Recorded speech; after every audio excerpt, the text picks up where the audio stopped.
Hi everyone, welcome back to Crazy Gamer and we are learning how to add friends in Golf Battle. If you are playing Golf Battle and want to add friends so that you can challenge them and play together, then here is a way you can easily do so. First of all, launch open the Golf Battle game on your device.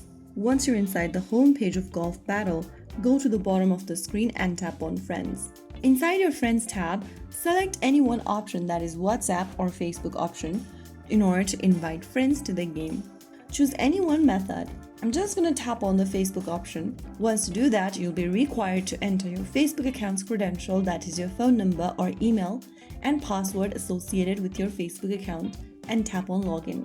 Once you're logged in, go ahead and select any friend you want to invite or add, and once they accept it, you'll be connected in the game. You can also tap on the WhatsApp option and select one of your friends you want to invite. So that way, you will be able to add friends in Golf Battle and play together. After you do that, for each Facebook friends who joins in, you'll get 1500 gold coins. So that way you will be able to add friends on Golf Battle. If you found the video helpful, don't forget to like, share and subscribe to our channel. I will be back again in the next episode. Thank you for watching.